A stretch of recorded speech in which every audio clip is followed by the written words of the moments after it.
What's up? And action. Hey, what's happening? What's up? What's up? What's up? Facebook, YouTube. Instagram, People. people. I'm behaving myself today. I'm not going there. So, anyhow. So, we missed you guys last week. And that was for good reason. Right. Because we were at a weekend marriage retreat out in Lafayette, Louisiana. Yes. And it was a blessing. awesome. Yes. And so the retreat was at Camp Refuge, and that is facilitated by Kevin and Nicole Stewart. So for y'all that want to experience a wonderful weekend getaway with your spouse, You can check them. They have a website. check it out. Yeah, website. And it was great, like I said. And so we first got there and checked in at the check-in tent. They gave us, each husband and wife, a veil and a bow tie. And so, that was like a reminder of course, our wedding day and our vows that we made to one another. And so that's what came to mind, after they gave us that stuff. I'm like, just remembering our vows, and just wondering how many couples actually remember the vows that they made to one another, And it wasn't just a one-time thing that they don't think back on every now and then or whatnot to remind them why they got married and the promises they made to God, before God, and to one another. And in front of friends and family as well, Friends and family. And a lot of times we are at the altar looking at one another and googly eyes and excited, and some people cry, and emotional. Just can't wait to start life together, right? And then when we get married, we get into it. It's like, wait, I don't like you. I don't like you. I want out. Right. But you forgot you stood there crying, boo-hooing. Oh, I love you so much. Right. And forgot those promises that you made to one another. I can't wait to spend the rest of my life with you. I can't wait to spend the rest of my life with you. I can't wait to spend the rest of my life with you. Right. I take this man, this woman. Yes. So what are the vows? To have and to hold from this day forward. For better, for worse, for richer, for poor, in sickness and in health, to love and to cherish till death do us part. Right. And we stand at the altar and say all of this stuff, right? Or some of us make up our own vows, right? I'm deep. I'm gonna make my own vows up because this is my heart. I'm bearing my soul to you, baby. And then all that goes out the window. Right. We don't revisit those vows ever again, especially during the challenging times. Remembering, okay, look, I made this promise, right, to this person that I'm with. Right. And then even dating, right? Courting one another, the engagement and all of that. You go all excited about that and telling everybody, the euphoria stage. Right. Not a swelling that went down your eyes. That's an inside joke there. So and now it's like you see, but honestly, when we're dating one another, we see those little things. They may be cute to you because with my fierceness, right? I'm very feisty. Am I saying I disrespect my husband? That's not what I'm saying. I'm saying I'm feisty.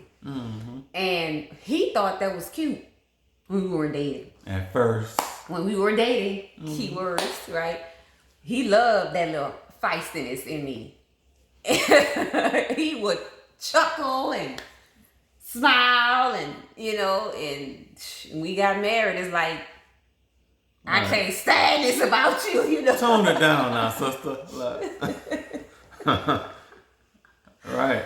Yeah, and so we just let the enemy feed us with all kind of stuff. You start looking at, I can't stand the way he bite his nails. I can't stand the way,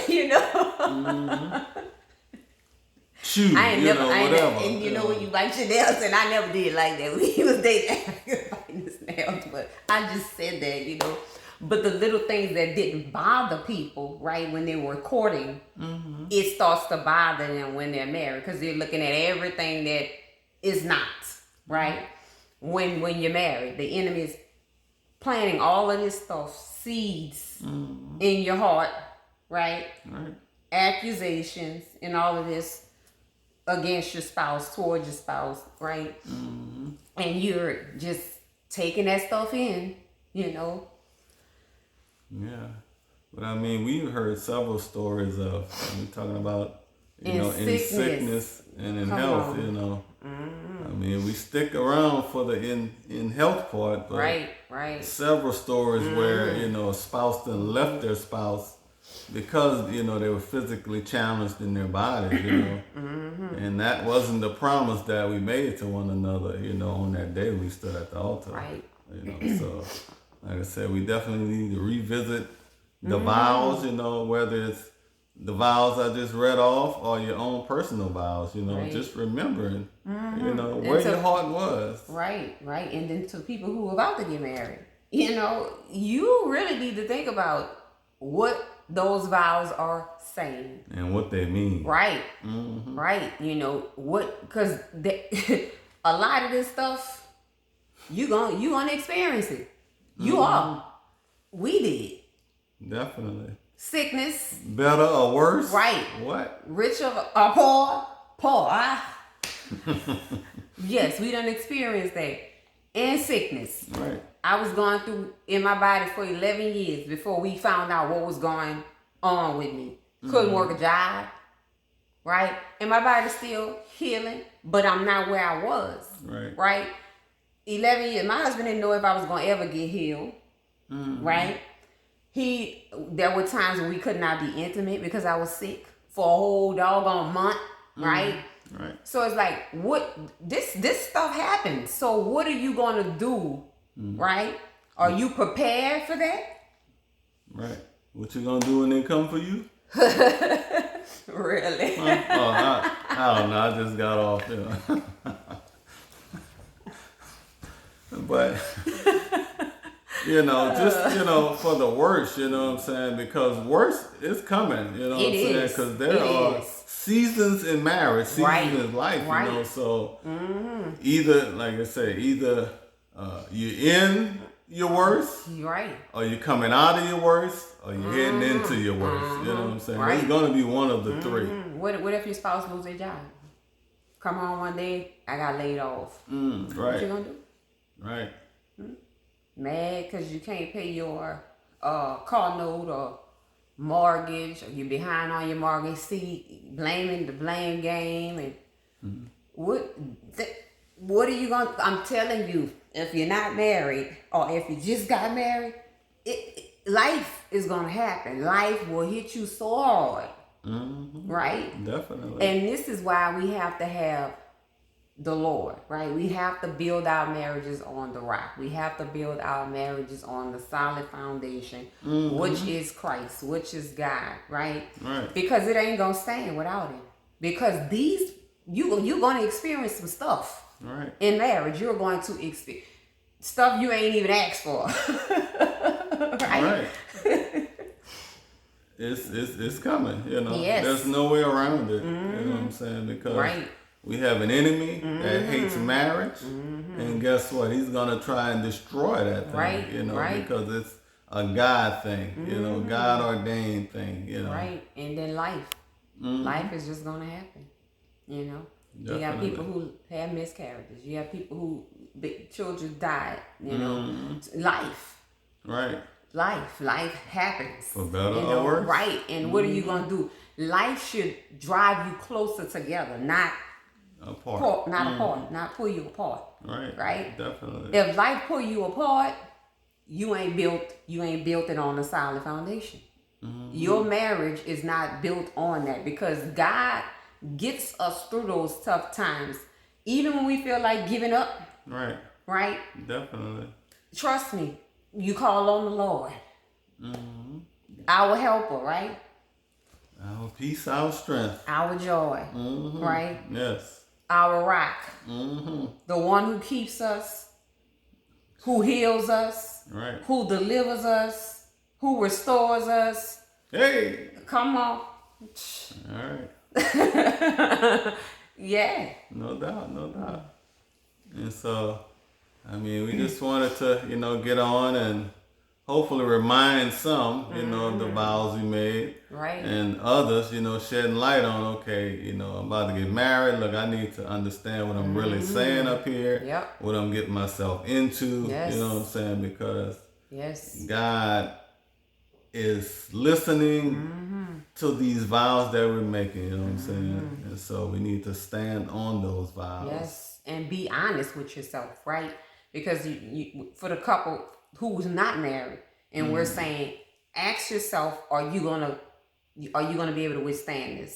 Right. If your spouse loses their job, if your spouse gets sick, right, with a terminal illness, right, or chronic, illness, are you going to be able to withstand that? Right. Here, That's it. you have to be honest with yourself. And the worst thing that you could do when you're dating, when you're courting someone, is have sex with that person, because that's gonna cloud that judgment. That's gonna make you not be honest with yourself, because you're so tied to this person. Right. Sexually, right? Soul ties. You're not gonna be able to say, well, you know what? I don't think I'm ready to handle that right now. A sick spouse. Right. I don't think I'm ready to handle my spouse maybe losing their job because I'm trying to build or whatever you know.